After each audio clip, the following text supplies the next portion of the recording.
Pearshell Financial Group.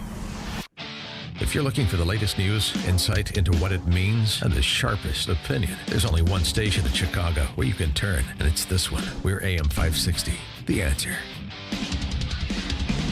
Top of the morning, Dan and Amy and George Will, Pulitzer Prize winner, columnist for the Washington Post, commentator for NBC, MSNBC, has a new book out. Cubs fan. Cubs fan. Don't leave that out of the resume. Well, just baseball fan in general, Cubs fan specifically. I myself prefer the White Sox, as you know. Our crosstown rivalry starts tomorrow, Dan. But conservatism has brought us together, and George Will has a new book out called The Conservative Sensibility. We're pleased to welcome George Will back to the program. Thanks so much for joining us, George. Appreciate it. Glad to be with you. So, the conservative sensibility, it sort of calls to mind, at least to me, first blush, the conservative mind. And I wonder how we've moved from mind to sensibility. I hope we're not down the road of sentimentality in your book.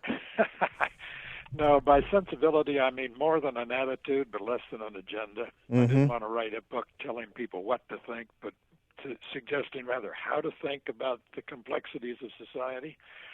This is not just another Washington book, in other words. No, well, that's clear. You haven't written a book in 5 years, so why now?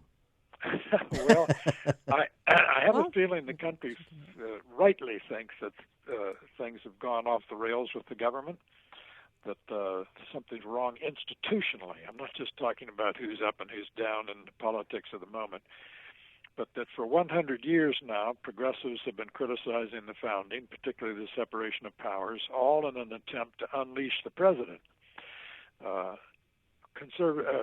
Progressives assumed that it would always be one of them occupying the White House: Teddy Roosevelt, Woodrow Wilson, Franklin Roosevelt, Lyndon Johnson.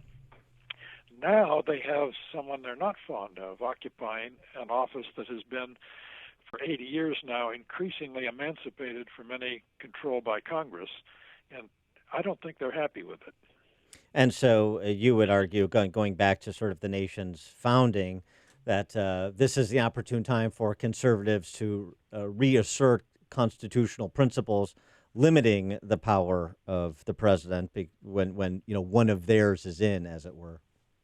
Limiting the power of the president, but also limiting the power of the government. The founders had a very clear understanding about the proper scope and actual competence of government.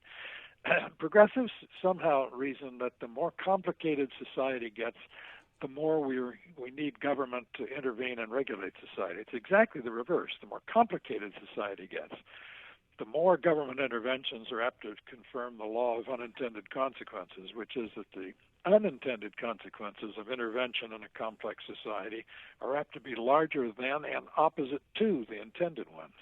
Have we conservatives been drawn into the left's trap, as it were, by obsessing about government, its size and scope? I mean, Russell Kirk in The Conservative Mind observed that if you want to have order in the Commonwealth, you first have to have order in the individual soul. Would conservatives be wiser to focus on what you're sort of doing with your book, which is suggesting a way to think about a complex society, think about a way you should live in a free society, and do more of letting the politics take care of itself? Quite right. One of the things Kirk said correctly was that to conservatives, politics is not the center of life. And I'm afraid too many conservatives nowadays think of, as you say, sort of by the progressive view of the world, which is that we must define ourselves by our political allegiances. Conservatives know that politics is important, but it also should be somewhat at the margin of life. Do you or have you ever thought of President Trump as a conservative? I never have, and frankly, to give him credit for candor, neither is he. He made a point during the 2016 campaign of noting that he said it's called the Republican Party, not the Conservative Party. He's not a man of theory, and this book of mine is a book about the ideas that got us here, and about disorientation of our institutions, the supine Congress shedding powers that it has no right to shed, that have been going on for 80 years, long before Mr. Trump arrived. Yeah, and so with respect to that, this challenge we seem to have both within Republican Party elected ranks as well as within the punditocracy and those that are ascendant who know some of the talking points but haven't read many, if any, of the books. Do you look at across the landscape and see either particular pundits or particular elected officials that have done the back story, that have done the background, have done the homework, and actually are trying to operate on a basis of theory that people that could be in the leadership position for the party and the movement to kind of carry it forward in the direction you're suggesting? I think, first of all, I'd cite two senators who seems to me are showing up well in this. One is Senator Ben Sasse of Nebraska, a Yale PhD in history, who's written two excellent books about the condition of the American culture now and what he decries as the vanishing American adult. And I would also cite Pat Toomey of Pennsylvania, a Republican senator who's been very good about trying to prod other members of the Senate to claw back some of the power that Congresses under both parties have recklessly given to presidents of both parties. So this is not a partisan complaint. This is a bipartisan failure. Thinking about culture, about a decade before the fall of the Roman Republic, historian Livy observed that Rome was going to fall because it was in a position where it could no longer endure its vices or their cures. Do you think that that's where we are at? That is very astute. For all the talk we hear about the discord in America, and Lord knows it's real enough, what alarms me is a consensus in Washington. It's as broad as a republic and it's as deep as the Grand Canyon. It is simply this: we should have a large, generous entitlement state and not pay for it. Everyone's agreed. I mean, here we are at full employment, at approaching 3% economic growth, and we're still running $1 trillion deficit. Now think about this. What's going to happen when the next recession begins and we start at $1 trillion deficits? And when we start at low interest rates and so cannot stave off the recession by cutting interest rates? It's going to be very interesting. Now, some people may think the president has outlawed the business cycle. If he had, I don't think his native modesty would have prevented him from mentioning it. You wrote a piece recently in the Washington Post, I assume consistent with the book, The Conservative Sensibility, sort of asking the question whether or not the individual is obsolete after the infamous incantation that you didn't build that from the previous president. So in the era of identity politics, or even many on the center right seem susceptible, is the individual obsolete? Well, I think that's the biggest worry we have.